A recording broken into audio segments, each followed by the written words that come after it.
Hello, my name is Damien O'Hara, and I'm an Alan Carr's Easy Way seminar facilitator. Before launching into this webcast, I wanted to take a couple of moments to explain a bit about the format of this presentation and how to get the best out of it.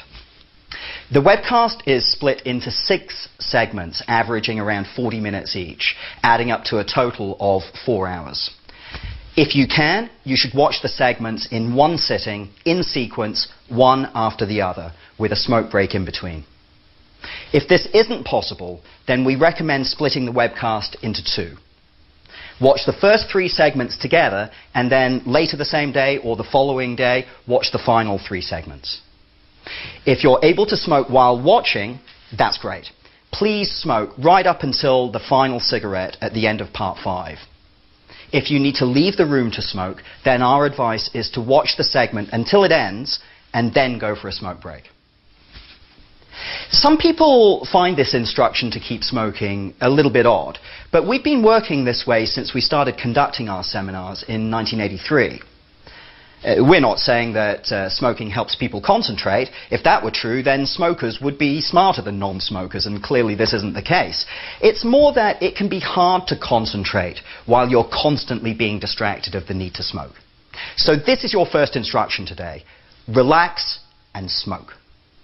You've been doing it for years. You can do it for another 4 hours.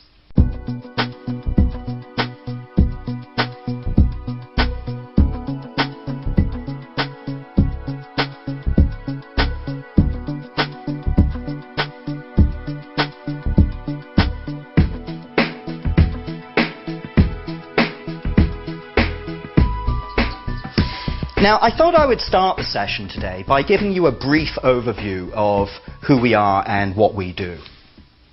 Alan Carr, who developed this method, Alan was a smoker for over 30 years.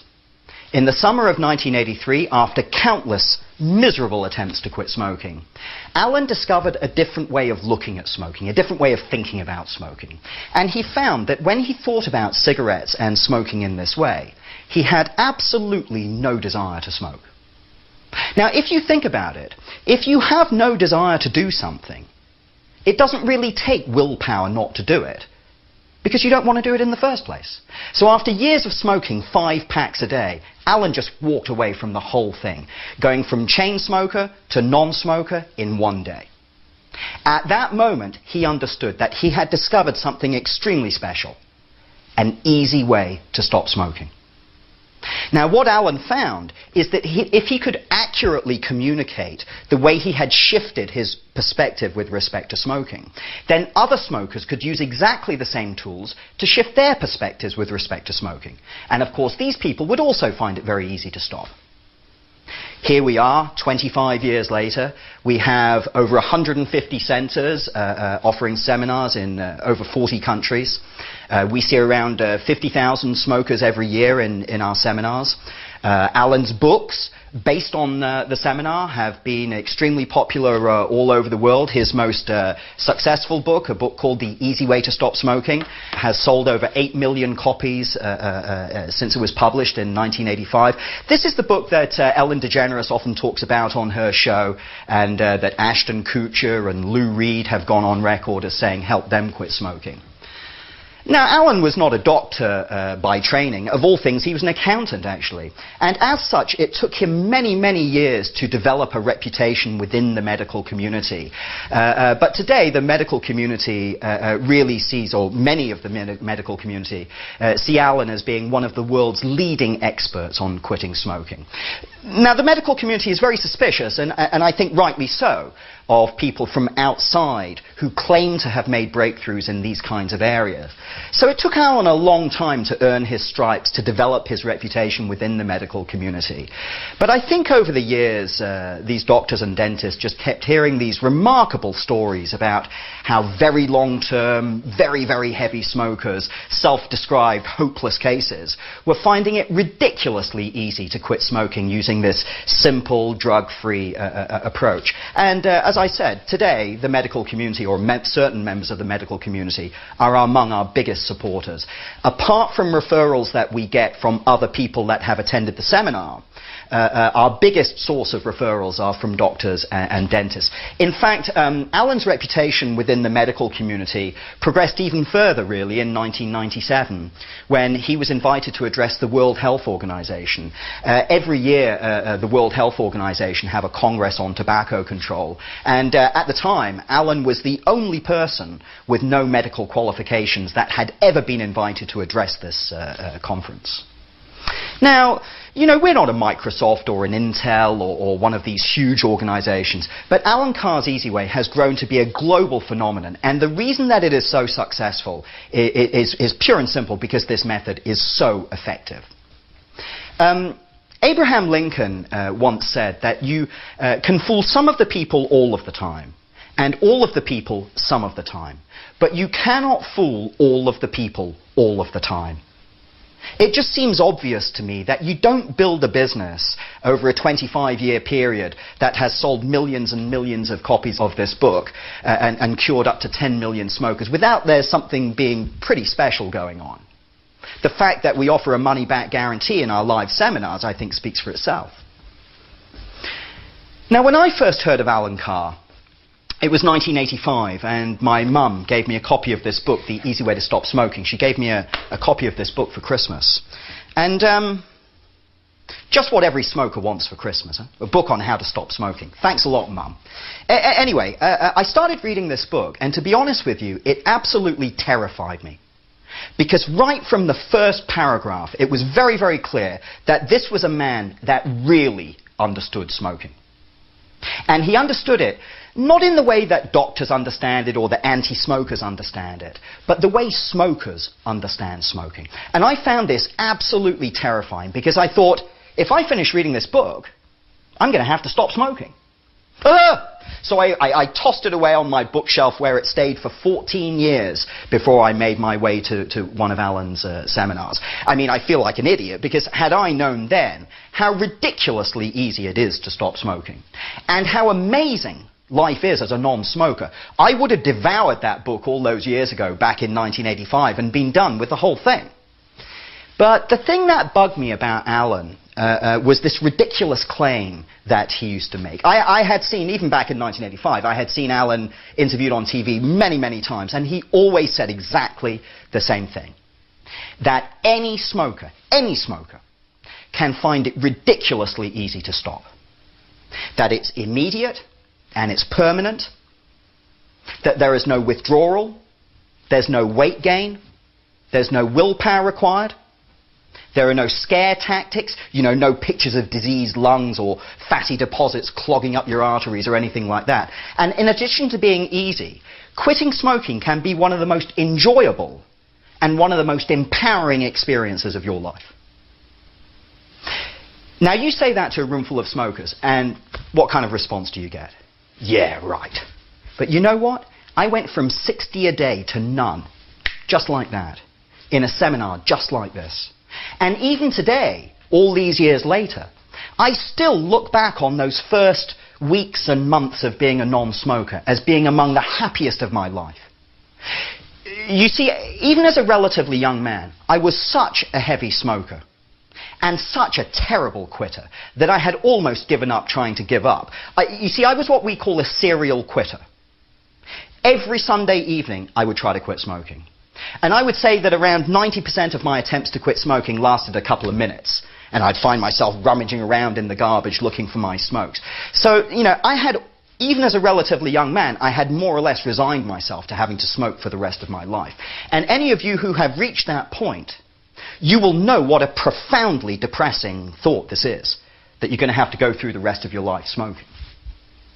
Then I attended an Alan Carr's Easy Way to Stop Smoking seminar, and in 5 amazing hours, the cigarette went from being the center of my life to being totally irrelevant.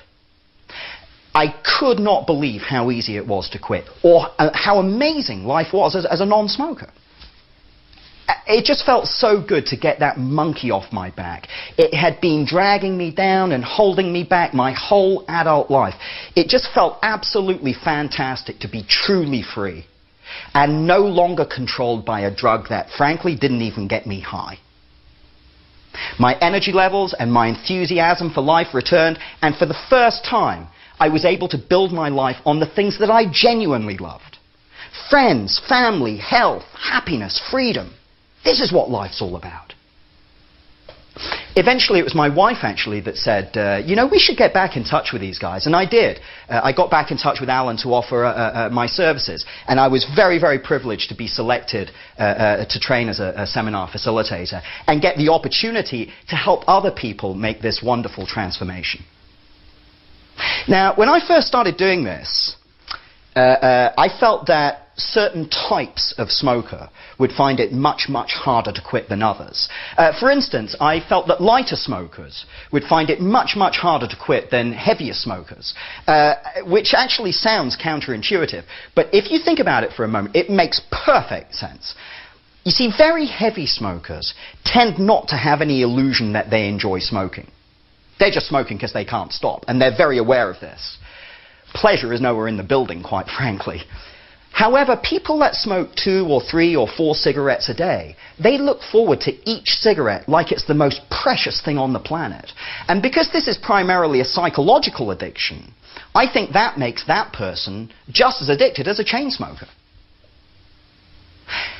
Over the years of doing this, I have actually come to realize that there is only one cause of failure using this approach, and it's a failure to follow the instructions. So your second instruction today is to follow all the instructions. Because if you do, by the end of this presentation, you will be a happy non-smoker. And all you have to do is follow the instructions. Your third instruction is to accept and to acknowledge that this is a technique that works for all types of smoker. And that means you too.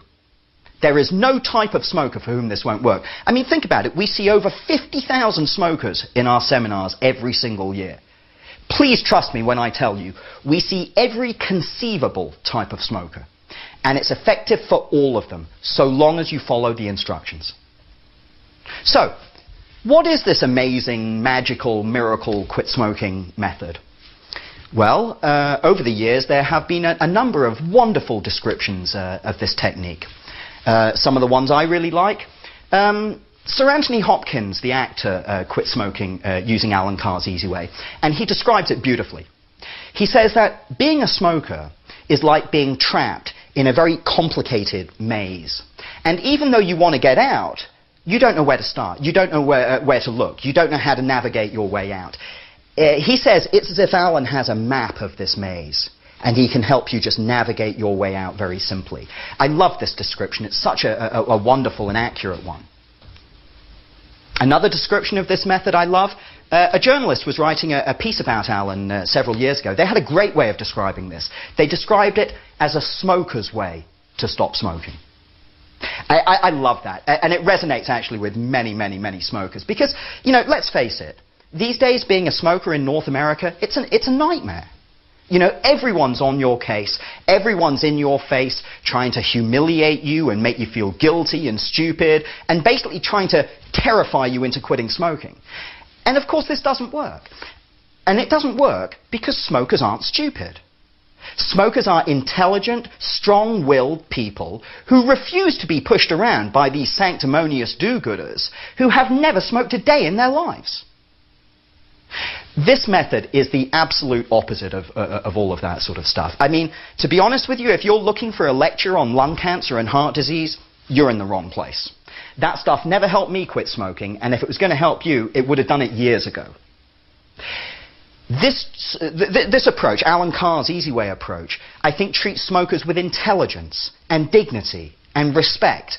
And quite frankly, there isn't a lot of that being shown to smokers these days in North America. So this is a very, very revolutionary, unorthodox approach, but a very successful one. But I think the best description that I have ever heard of for this technique is one of our previous attendees described it as the opposite of willpower. The opposite of willpower. This, for me, is a fascinating concept. Basically what I'm saying is that if you're able to assimilate everything that goes on during this webcast, by the time you reach the end of this presentation, it would actually take you willpower to smoke a cigarette. It wouldn't take you any willpower whatsoever not to smoke. You would actually have to force yourself to light a cigarette. Now, this is a huge claim to make, and we need to look at this claim in a lot more detail. But before figuring out what the opposite of willpower is, first you have to define, well, what is willpower? Now, by the way, I'm going to refer to all other methods of stopping smoking as willpower, okay? Because you can slap a patch on, you can chew nicotine gum, you can pop these pills, you can go to hypnotherapist, whatever. But if you still believe that the cigarette gives you some pleasure or benefit or crutch, you're going to have a desire to smoke. And you're going to have to try to use willpower to overcome that desire. So, but going back to the question, what is willpower? Well, for me, willpower is very easy to define in a smoking context. It's where, in our minds, we add up all of the terrible disadvantages of being a smoker. The health, the money, the smell, so on and so forth. And we use these things to motivate ourselves to abstain. And the hope is that they will motivate you for long enough that you'll be able to abstain for long enough that one day you'll wake up and the need, the desire, the craving to smoke, whatever you want to call it, miraculously disappears. But those of you who have tried to quit smoking using willpower before know very well, it just doesn't work like that. And this, of course, is why you hear all of these horror stories from people who have quit smoking weeks or months, or in some cases even years ago. Still going nuts in stressful situations, pulling their hair out, having a huge desire to smoke in situations to enable them to relax, and having to use huge amounts of willpower to overcome that desire, even years after they've quit smoking. I mean, I don't know about you, but that doesn't sound like much fun to me. Now, when I was a smoker trying to quit, I used to really beat myself up over my inability to do so. And I always blamed myself. I thought that I was the problem. I thought that somehow I must be too weak or too stupid or too selfish. But now I actually understand smoking. Now I actually understand quitting. I realized that I was not the problem. It was the willpower approach itself that was the problem. Now, I'll let you in on a little bit of a secret here. I don't actually have any willpower. Literally none. So I find it baffling that, frankly, anyone can quit smoking using willpower, because there are so many flaws in the willpower approach itself. Now, I don't deny that people do quit smoking using willpower, but as Alan said, there are people that can make love standing up on a hammock. It doesn't mean it's the easiest or the most enjoyable way, does it?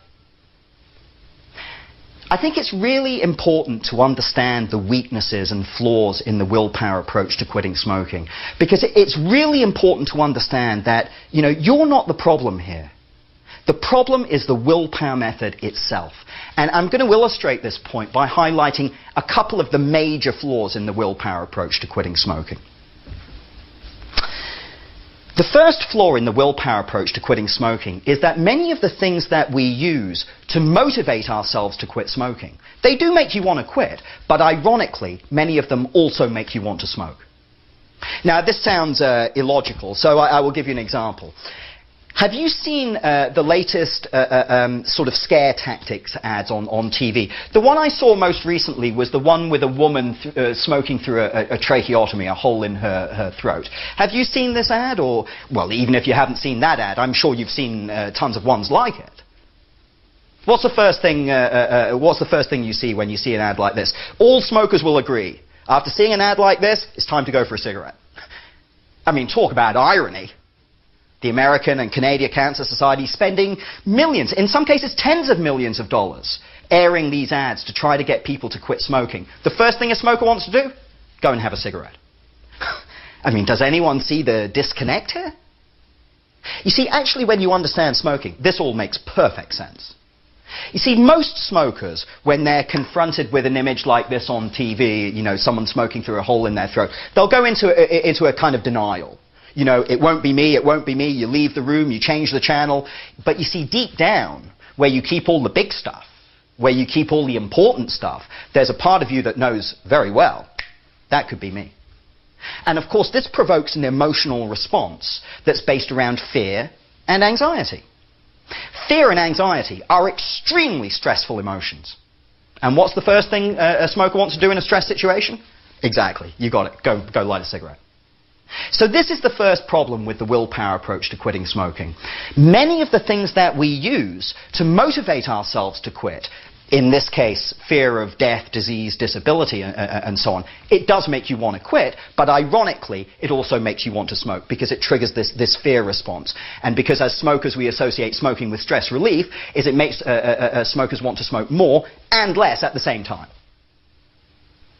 So this is the first flaw in the willpower approach to quitting. The second flaw in the willpower approach to quitting smoking is that it focuses exclusively on all of the reasons that you shouldn't smoke. The health, the money, the smell, the secondhand smoke, so on and so forth. The problem is that we don't smoke for these reasons. I mean, every smoker knows all of these things about smoke, yet still they smoke. You see, I think when we look a little bit closer, we can see very clearly that willpower tries to solve the wrong problem. It keeps telling you why you shouldn't smoke, but you already know that. Smokers don't need help understanding why they shouldn't smoke. I think smokers need help understanding why they do smoke. You see, we don't smoke for the reasons we shouldn't smoke. We smoke for the reasons we do. So in a sense, willpower is worse than useless. It defines the problem, but it doesn't offer any solutions. But the biggest flaw in the willpower approach to quitting smoking, and for me at least by miles the biggest flaw in the willpower approach, is that it perpetuates this idea that by stopping smoking, you're giving something up. You're losing something. You're sacrificing something. Let me illustrate. Let's pretend I'm a smoker, okay? And this is my final cigarette. Okay, so I'm smoking away, smoking away, smoking away. I put it out. I am now a non-smoker using willpower. The problem is that when I was a smoker, I felt that this thing gave me something. Now I'm a non-smoker. I still believe it gave me something. But now I'm depriving myself of that thing. And so long as I feel deprived, I'm going to feel miserable and vulnerable. And as soon as I'm in a so-called trigger situation, a situation that I associate with smoking, I'm going to have a desire to smoke. And I'm going to have to try to use willpower to overcome that desire. This creates a conflict. Part of you wants to smoke, part of you doesn't. And it's this conflict that leads to the feelings of panic and anxiety and irritability and so on and so forth that so many smokers associate with quitting smoking. Ironically, it is not physical withdrawal from nicotine that creates these symptoms. It's conflict that creates these symptoms. And today, we're going to remove this conflict. And when you remove the conflict, you remove the symptoms that are associated with that conflict. And by removing these symptoms, of course, you make it very easy to quit. Now, don't expect to feel the same way as you've done when you're trying to quit smoking in the past. This time it's going to be easy. You're not going to feel deprived because you're not going to use the willpower method. You see, I think every smoker has a kind of tug of war going on, permanently being played out in their minds. On the one hand, sort of pulling you in this direction, you've got the fear that it's killing me, it's costing me a fortune, it's driving a wedge between me and my family. All of the fears that as smokers we live with sort of on a daily basis. But then on the other hand, pulling you in the opposite direction, there's this perceived benefit or pleasure or crutch or whatever you want to call it. Only this is an illusion. I mean, it's a very subtle illusion, but it's an illusion. Think about it for a minute. Aren't these benefits to smoking really no more than thinly disguised fears? The fear that I won't be able to relax. The fear I won't be able to concentrate. I won't be able to cope with stress. Actually, it's the fear that I won't be able to cope with life without my little crutch, without my little friend. Now, the irony of all of this is that the fear on both sides of the tug of war are caused by the cigarette. I mean, non-smokers don't have any of these fears. I mean, look at all these non-smokers walking around the streets. They're not obsessing about cigarettes, they're just getting on with life. It's only smokers that have all of these fears, because smoking creates these fears. And I think that one of the sweetest things about not having to smoke anymore is to be free of that fear. The constant niggling, nagging, low-level anxiety and edginess that as smokers we live with our whole smoking lives. In fact, we live with it to such a degree, we think it's normal to feel this way. It's not normal. Non-smokers don't feel anxious and edgy. It's smokers, because smoking creates the feeling of anxiety and edginess. Now it's time to begin to debunk some of the myths that are associated with smoking. And the first myth that I want to deal with is the myth that smokers choose to smoke. And I'm going to start with this one because when I was a smoker, it was one that probably bugged me the most. Now, I do agree that we chose to smoke those first cigarettes, most likely as a youngster. But tell me this, when did you decide that you would smoke all day, every day, for the rest of your life and never be able to stop? You see, no smoker ever makes such a decision. We smoked those first cigarettes really as an experiment. Maybe because our parents smoked, or it kind of seems that some of the older kids, some of the cooler kids smoke, and we're just trying to kind of emulate those. Little did we know that those first cigarettes would put us in these chairs today, would put us in this situation here today. And had we known, we never would have lit that first cigarette.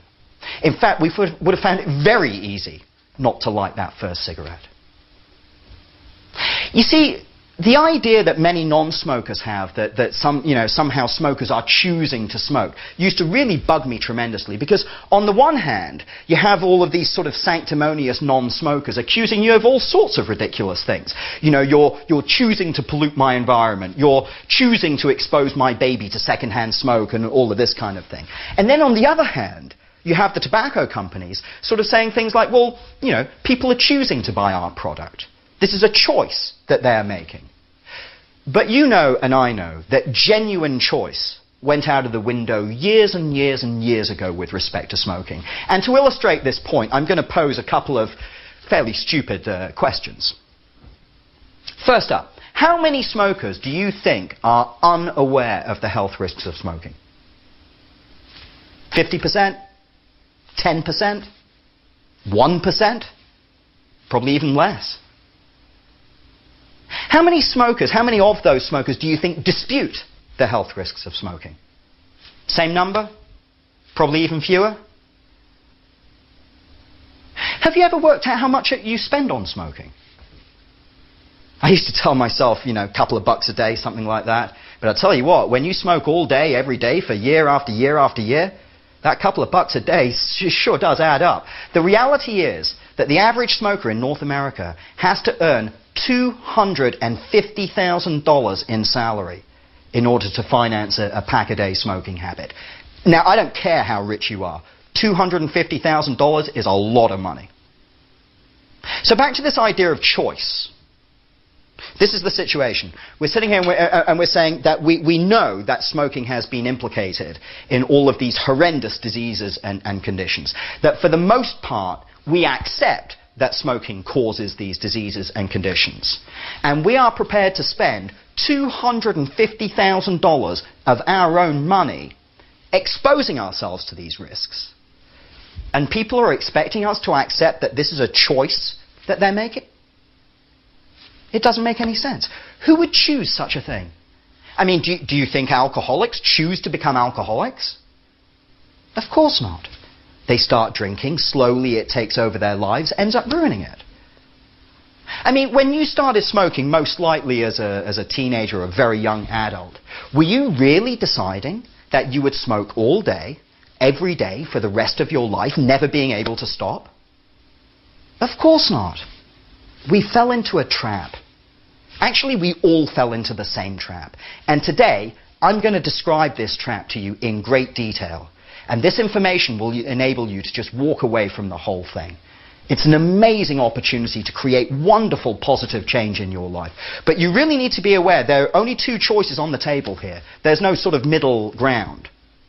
You can either keep doing what you're doing, smoke all day, every day, for the rest of your life, never being able to quit, feeling like this or worse, because let's face it, it's not suddenly going to get better, is it? It's just going to get progressively worse. This is one option. The other option is to get this drug out of your life so that you can begin to build your life based on the things that you genuinely love. Friends, family, health, happiness, freedom. These are the only options you have. There is no middle ground. You either smoke or you don't. I suppose it's a little bit like being pregnant, really. You can't be a bit pregnant. You're either pregnant or you're not. And so it is with smoking.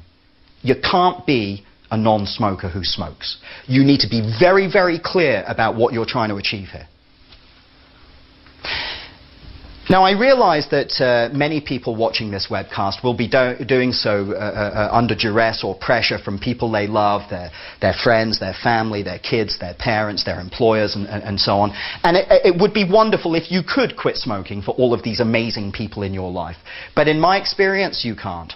Your fourth instruction is to stop smoking for the purely selfish reason that you will enjoy your life 10 times more without dragging this ball and chain with you everywhere you go. You will enjoy life so much more with this monkey off your back that for years has been dragging you down and holding you back from being the person that you want to be and the person that you're capable of being. That's why you should do this. And your fifth instruction is to abandon the usual feelings of doom and gloom and misery and depression usually associated with quitting. Instead, think how amazing it will be not to have your life dominated by a drug that doesn't even get you high. Imagine the freedom to go wherever you want to go, do whatever you want to do, see whoever you want to see, without constantly having to factor in your need to smoke. These are amazing gifts that you're earning for yourselves here today. The gift of a fuller, happier life and the gift of true freedom. And you should give yourself permission to enjoy every minute of it.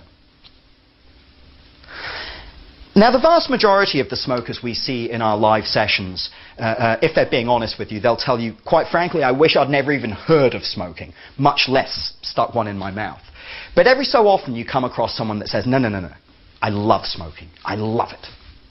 So in part 2, we'll begin to look at some of the things that smokers appear to enjoy about smoking. See you there.